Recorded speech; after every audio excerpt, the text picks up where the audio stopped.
Писать стихи, рисовать картины, сочинять музыку. Еще до недавнего времени все это казалось исключительно человеческим даром. А сегодня хватает пары слов в строке запроса. Меня зовут Максим Космаков, и сегодня мы обсудим, что происходит, когда искусственный интеллект прикасается к самому сакральному, к искусству. Музыка, поэзия, кино, живопись. Что нас ждет, когда новой музе нужен не дар, а код. И небольшой спойлер, в конце этого видео вас ждет арт-тьюринг-тест. Попробуйте угадать, какая картина написана художником, а какая нейросетью. Погнали.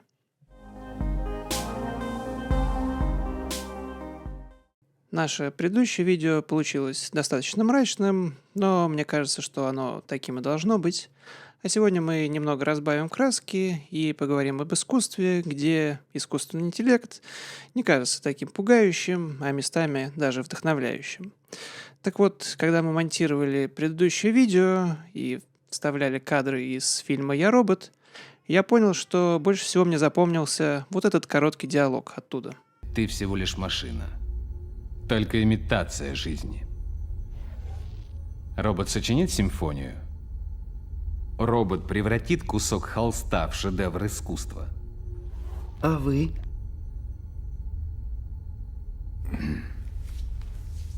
То есть, даже несмотря на то, что большинство людей никогда не создавало ни симфонии, ни литературных шедевров, нам все равно кажется, что искусство — это нечто сугубо человеческое. Что бы ни умели машины, генерировать код, вводить, поддерживать диалог, у них нет чувств. А какое искусство без внутреннего переживания? На этот и другие вопросы попробуем ответить в сегодняшнем видео. И раз уж мы упомянули кино, давайте с него и начнем. Другой фильм, который мне очень нравится и сцены из которого мы использовали в предыдущих видео, это фильм Her, или Она. Так вот, в 2024 году OpenAI представил своего нового голосового ассистента, который назывался Sky. И один из голосов был, мягко говоря, странно знаком. Он звучал точь-в-точь как голос Скарлетт Йоханссон, голос той самой Саманты из фильма. Глава OpenAI Сэм Альтман утверждал, что это голос другой женщины, выбранной по кастингу, и никакой искусственный интеллект там не использовался, но многие с этим, конечно же, не согласны. И вот этот пост Альтмана с одним единственным словом «her» перед самым выходом голосового помощника как-то сложно интерпретировать по-другому. Сама Скарлетт Йоханссон никакого разрешения не давала, была сильно оскорблена, подала жалобу, и в итоге компания убрала этот голос. Кстати, в США был уже похожий юридический прецедент с актрисой и певицей Бет Мидлер, звезду, снявшуюся, например, в фильме «Фокус-покус». Так вот, компания Ford хотела снять рекламу и предложила Мидлер спеть песню. Она отказалась, в ответ Ford нашли другую женщину с очень похожим голосом и все равно сделали рекламу. Бет Мидлер, конечно же, подала в суд. В итоге суд встал на сторону актрисы, и теперь в США не только нельзя копировать чужой голос, но даже сознательно подбирать похожий. И это только часть новых вопросов, возникших с приходом искусственного интеллекта в кино. Например, профсоюз актеров SAG автора вел длительные переговоры с киностудиями, требуя защиту прав актеров. Одна из ключевых проблем заключалась в том, что актеров сканируют, а затем используют их лица в массовке, в эпизодах, без их участия, без гонорара и без спроса. Появилось даже такое понятие – цифровое рабство. Контракты, по которым актер отдает право на свою внешность навсегда. А дальше нейросеть может поставить тебя в любую сцену, любого фильма, даже после смерти. Тут можно вспомнить голограмму Тупака на Коачелла в 2012 году. Тогда это казалось чем-то из далекого будущего, а сегодня технологии дипфейков и генеративные модели позволяют воссоздать любой голос, любое лицо с поразительной точностью. И все же, несмотря на этические и правовые вопросы, есть и вдохновляющие примеры. Например, в 2024 году проходил такой конкурс Gen 48. Участникам нужно было создать фильм всего за 48 часов, используя AI-инструменты вроде Runway. Вот, к примеру, фильм You Are Unfortunately an AI Artist. И, честно говоря, для неискушенного взгляда его, наверное, очень сложно отличить от обычной анимации. А еще он поднимает очень крутой вопрос. Что из себя представляет AI-художник без компьютера? А вот другой победитель уже 2025 года, того же конкурса Gen 48, и он выглядит просто невероятно круто.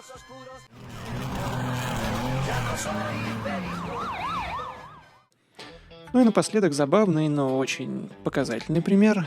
Фильм, который полностью создан искусственным интеллектом. То есть персонажи, сценарий, монтаж, текст мюзикла, даже сами песни и голоса. Все это искусственный интеллект. И хотя местами еще заметно, что это ИИ, иногда качество и реализм просто поражают. Невольно задаешься вопросом, а вот этот кусочек, его точно не на камеру снимали? И вот от мюзикла давайте плавно перейдем к другому виду творчества, к музыке. Существуют десятки моделей, которые умеют сочинять музыку от простых мелодий до оркестровых произведений. Среди самых известных Suno, Jukebox от OpenAI, Google Magenta, AIVA и многие другие. Некоторые из них специализируются на генерации вокала, другие на написании партитур и аранжировки. Например, Suno может буквально за минуту создать трек в нужном жанре с голосом, похожим на живого исполнителя. И на заднем фоне вы как раз слушаете композицию, сгенерированную Suno на промпт Just про искусство и искусственный интеллект. It leaves its mark, the dance of logic, soul and art, the pixels blue. И тут тоже есть показательный случай 2023 года, когда появилась песня, якобы сочиненная Drake и The Weeknd, но на самом деле ее сгенерировал искусственный интеллект. Миллионы прослушиваний на Spotify, и только после жалобы правообладателей она была удалена. Но сам эффект показательный. Если бы никто не сказал, что это искусственный интеллект, никто бы и не догадался.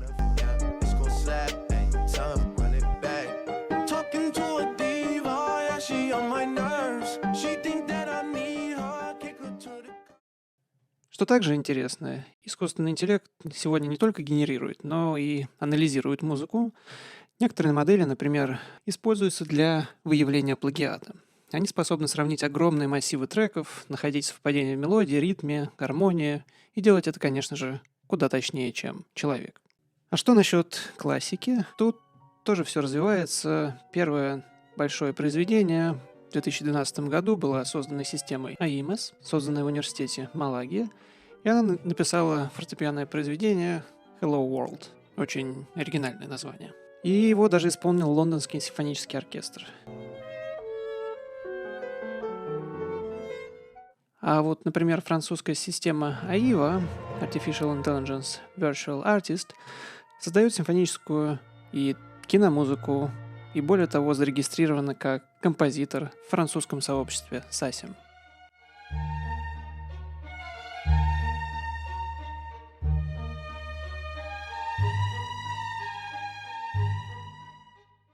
Существуют и более специализированные проекты, такие как NotaGen, Mozart Touch, OpenAI, MuseNet, которые учат нейросети имитировать и продолжать стили Баха, Шопена, Бетховена.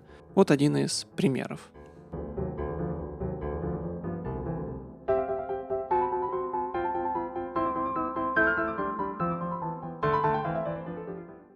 Итак, похоже, что искусственный интеллект уже проявил себя как композитор, но может ли он быть поэтом? Поговорим о стихах. Сегодня существуют десятки моделей, которые умеют не просто рифмовать, а подражать стилю, эпохе и даже конкретному автору. Началось все с одного из первых известных проектов, который запустил исследователь по имени Гверн Бранвен. Примерно в 2019 году он обучил тогдашнюю языковую модель GPT-2, а позже и более продвинутой версии, на корпусе классической английской поэзии. Шекспир, Байрон, Китс – все лучшее золотого века. Он сгенерировал десятки стихотворений, стилизованных под Шекспира, с одной единственной целью – добиться стилистической убедительности, чтобы читатель не мог сказать, где человек, а где машина. Некоторые из этих тестов он публиковал как слепой тест. Читателям предлагалось угадать, какое стихотворение написал Шекспир, а какое нейросеть. Попробуйте и вы. Перед вами два текста, один из эпохи Возрождения, второй из эпохи алгоритмов. Позже, в 2022 году, Google представила модель Verse by Verse. Она делает примерно то же самое, продолжает стихи в стиле великих американских поэтов. Вы задаете первую строку, она предлагает вам вторую, третью, четвертую, строго в заданной эстетике. И интересно, что за этим последовали исследования, и они показали, что, во-первых, большинство людей не могли отличить стихи, написанные искусственным интеллектом, от настоящих. Но что еще более интересно, что чаще всего людям больше нравились сгенерированные стихи. И пока AI уверенно осваивает музыку и поэзию, он уже давно покорил визуальное искусство, живопись и графику. Раньше нейросети ошибались. Лишние пальцы, смазанные лица, 3 тигра превращались в одно нечто с 3 головами. Но за очень короткое время алгоритмы научились рисовать настолько убедительно, что отличить их работы от созданных человеком бывает почти невозможно. Наверное, по-настоящему всерьез воспринимать искусственный интеллект в искусстве начали в 2018 году. Тогда на аукционе Кристи продали портрет Эдмонда Беллами, сгенерированный нейросетью. Цена $432 тысячи. Его создал алгоритм GAN, обученный на базе классических портретов 18-19 веков. У этой картины есть пара забавных пасхалок. Во-первых, вместо подписи у художника внизу стоит формула. Это функция, которую минимизировала архитектура GAN. А еще фамилия персонажа Беллами – отсылка к Иоанну Гудфеллоу, одному из создателей GAN. Белл-Ами по-французски значит «хороший друг». Так что на портрете буквально «good fellow». А уже в 2022 году работа «Театр d'Opéra Spatial», созданная с помощью Midjourney, победила на художественном конкурсе в Колорадо, без пометки, что автор не является человеком. Судьи были уверены, что это цифровое искусство, созданное вручную. А в 2023 году в Австралии на фотоконкурсе победила фотография 2 серферов на рассвете, подписанная как дрон-снимок от некой Джейн Айк. Позже выяснилось, изображение было полностью сгенерировано с помощью Midjourney. Создатели студии Absolutely AI признались в эксперименте и отказались от приза. И тут встает важный вопрос. Если изображение вызывает эмоции, вдохновляет и трогает нас, имеет ли значение, кто его создал? И кто тогда владеет результатом? Ответа пока нет, но эти вопросы волнуют не только философов, но и юристов, особенно когда на кону миллионы. В 2024 году Disney и Universal подали иск против Midjourney, обвиняя платформу в бесконечных несанкционированных копиях их авторских персонажей от Дэдпула, Шрека, Вали и других. А всего неделю назад выяснилось, что Midjourney уже тестирует свой видеогенератор V1, способный анимировать тех же героев. Прямо пока дело в суде. Так что очень возможно, что скоро нам придется пересмотреть понятие авторского права. Ну что ж, давайте попробуем подвести итоги нашего разговора. Во-первых, и это самое очевидное, невозможно охватить в одном видео все достижения искусственного интеллекта. Каждая область, будь то литература, музыка или изобразительное искусство, заслуживает отдельного глубокого анализа. Ведь прогресс там происходит каждый день. Особенно в генерации картинок и видео. То, что было сенсацией на прошлой неделе, сегодня может стать обыденным инструментом. Поэтому это видео скорее не погоня за последними новостями, а попытка создать некоторую ретроспективу. Что было, что стало и какие вопросы возникли на этом пути. Во-вторых, и это один из главных вопросов, которые мы уже упоминали в этом видео, как относиться к художникам, писателям, музыкантам, которые используют искусственный интеллект. Конечно же, здесь нет и не может быть однозначного ответа, но, на мой взгляд, искусственный интеллект – это новый, невероятно мощный, но все-таки инструмент. Вспомним историю анимации. Сначала были тысячи рисунков карандашом, что делало процесс крайне трудоемким. Затем наступил золотой век целлулоидной анимации, где персонажи рисовали на прозрачных пленках. Это позволило создать сложные миры, как у Диснея.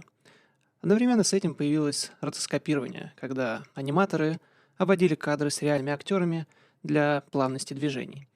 Оба метода уже тогда вызывали дебаты. Не теряет ли анимация свою душу и не является ли это просто срисовыванием? Позже пришла компьютерная графика, которая кардинально изменила индустрию. 3D-миры и персонажи открыли новые возможности, но поначалу компьютерную графику критиковали за бездушность и недостаток эмоциональности по сравнению с традиционной анимацией. Но, как мне кажется, технологии меняются, а вот желание рассказать историю остается прежним. И это главное. Другой аспект, который мы сегодня затронули, заключается в том, что мы привыкли себя считать чуть ли не единственными творцами. И искусственный интеллект потихоньку сбивает с нас эту спесь. Безусловно, человеческий мозг – это уникальное и полное загадок творение природы, однако он не идеален, и его достаточно легко обмануть.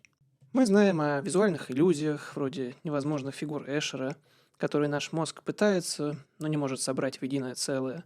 Мы знаем о звуковых иллюзиях, например, о тоне Шепарда, звуке, который, кажется, бесконечно повышается, хотя на самом деле зациклен. Наш мозг устроен так, чтобы искать закономерности, паттерны, и порой он находит их там, где их нет, или достраивает реальность по привычным лекалам. Искусственный интеллект на самом деле делает то же самое, но в гигантских масштабах.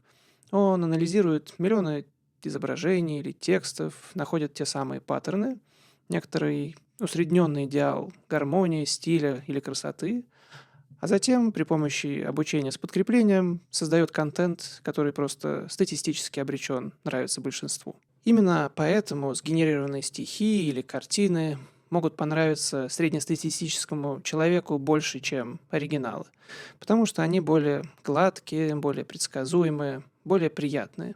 Конечно, утонченный ценитель Шекспира сможет отличить оригинал от подделки, но это лишь подчеркивает, что вкус, слух и насмотренность – это навыки, которые требуют тренировки. И в дополнение к вышесказанному есть некоторые работы, которые показывают, что на нейробиологическом уровне в центрах удовольствия мозга нет большой разницы между, скажем, прослушиванием вашей любимой симфонии и вкусной едой. То есть возвышенное искусство и базовое удовольствие на самом деле вызывают схожие схемические реакции. Наверное, отчасти поэтому нейросети не так сложно создавать контент, который может эффективно нажимать на наши дофаминовые кнопочки. Другой вопрос, останется ли место для чистого искусства, то есть искусства, созданного без компьютера. И, на мой взгляд, несомненно. И вот почему. Ну, во-первых, искусство существует уже тысячелетия и пережило не одну технологическую революцию. И, во-вторых, это главное, истинное искусство создается не ради массового потребления или славы, его цель в другом. Чаще всего это способ выразить свои чувства, эмоции, поделиться уникальным взглядом на мир. Ван Гог в письмах к брату Тео писал о своем желании передать не просто образы, а чувства, показать мир таким, каким он его видит.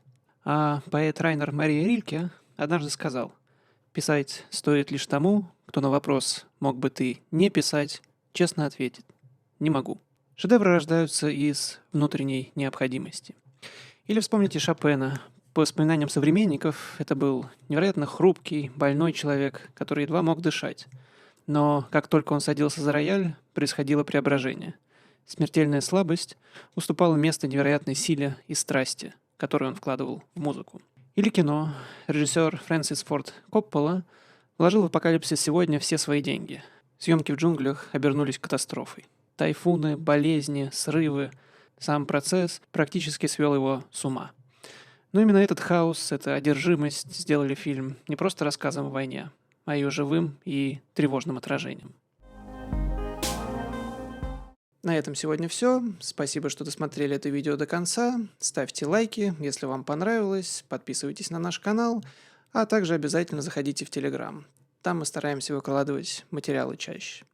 Ну и в завершении, как обещали, арт-тюринг-тест под сгенерированную классическую музыку. Попробуйте угадать, какая картина написана компьютером, а какая человеком, и напишите, сколько вы угадали в комментариях. Приятного просмотра. Пока.